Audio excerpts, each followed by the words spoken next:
One of the reasons why we came here. We want to try and go all the way, but like I've said a few times now, our main focus now is on New Zealand. We'll reflect on this game and enjoy tonight and the next couple of days, but we've still got another game against a very strong outfit in Colombo who are against New Zealand. So our main message, as always, is stay in the moment as much as you can.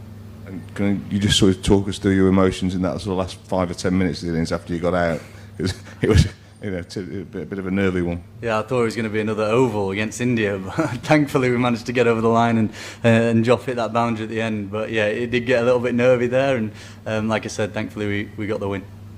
Go to Matt, please, and then Vidal behind. Go ahead. Harry, you mentioned the oval, and I think Michael Vaughan said this week that you've maybe played some brilliant innings for England, but not necessarily like the big match-winning ones in the really biggest games. Is that fair, and was that? Are you pleased to put that behind you, if so? That wasn't even on my radar, to be honest. I just go out there and try and win games of cricket for England and whichever team I'm playing for, and thankfully I've managed to do that tonight, and we've got the main aim, which was to get through to the semis. And after everything that's gone on this winter, if not today in general or like across the tournament at all, are you more motivated to really push it as a captain and as a leader to play those sort of cliche captain knocks? Yeah, it's probably been the hardest winter of my life, to be honest. There's been a lot of stuff behind the scenes, as well, not behind the scenes, but you know, and yeah, it's just nice to see some rewards for my hard work away from the ground. Harry, it was a 50 ball 100, but you ran 9 twos tonight. Tell us a little bit about that period of the game and what you were thinking. As you saw in our fielding innings, it was tough. It was tough to field on there with the bobble and the outfield trying to put pressure on their fielders as much as possible, and that's something we've spoken about for the last few months. Go ahead, please, and then we'll sign. Harry, did you know that England are the first team to win, make the semis of the men's T20 World Cup 5 successive times? So what does this mean as an England unit over the years, and what does this mean for this unit and the journey of this team?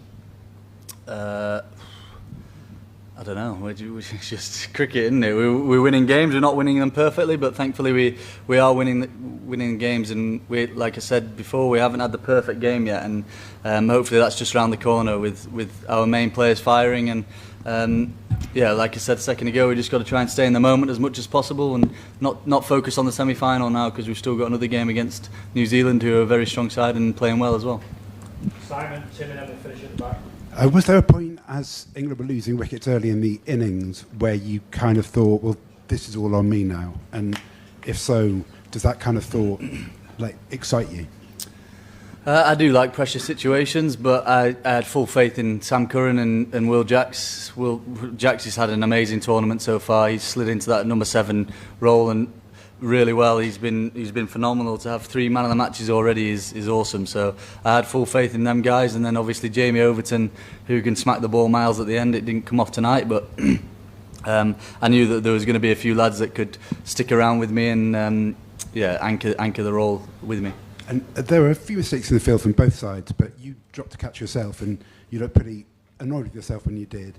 Did that add further kind of fuel, motivation for you when you came out? No, I hate dropping catches, and I don't drop many, so I was pretty annoyed with that. But no, that didn't really have a difference to me. I knew that the chase was always going to be a little bit tricky, but yeah, thankfully we got a few partnerships in there. Did you feel? It felt like England gave a few runs away in the field, but were you happy with the target you were chasing at? Yeah, me and Salty actually had a conversation before we went out. Just before we went out, he said that they were under par, and I agreed. And it did get a little bit dewy, so it was sliding on a little bit better. It wasn't holding in the pitch as much, but yeah, we were confident going out there. Tim, and Simon. Hi Harry, is that the best white ball innings you've ever played in your life? I've been asked that about 3 times already. I actually think I preferred the Sri Lanka ODI knock, to be honest. But no, that's certainly up there in the context of the game and the situation that we found ourselves. And in terms of kind of batting at 5 before, did you sometimes feel you weren't getting as many balls as you would like, and also it could be tricky to start against spin and stuff?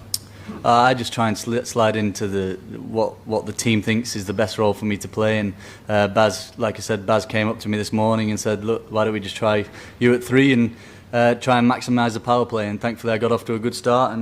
And like I said before, it's a lot easier facing their main threat bowlers when you're on 30 or 40 rather than starting against them. And just finally, is the form of Joss a concern at all, and any kind of message for him?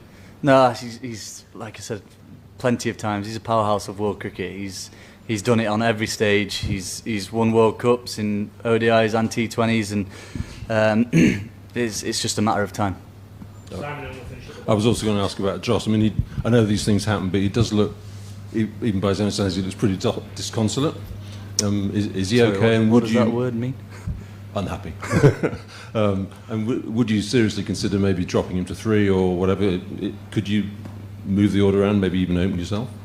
I think people have got to give him a little bit of cut him a little bit of slack. To be honest, I think the things that he's done in world cricket has been phenomenal. He's played over 500 T20s. He's played 150 odd for England, and he's still averaging 35, striking at 145. So yeah, he's arguably our best player, and he's just not hitting them out of the middle at the minute. But yeah, I feel like people have probably got to cut him a little bit of slack. And last one at the back, please. Harry, you have played with Shaheen Afridi. How difficult was and challenging to play with him, because he was very superb today, the way he bowled his first spell. And the strike rates, how difficult was for you to keep the strike rate above 8, because you guys have lost 3 wickets earlier? Sorry, who was the bowler you said? Shaheen Afridi, because you have played Shaheen Afridi in the Lahore Qalandars. Yeah. Was it a little bit easy to face him, or it was challenging today because Shaheen played for some phenomenal cricket? No, he bowled very nicely up top. To take 2 wickets up top, it always puts the team on the back foot, and thankfully we did that to them with Joff as well. And yeah, he looked like he was bowling well, and yeah, he got the rewards for his hard work. Okay, we're done. Thank you. Though- Done. Thank you. Thank you.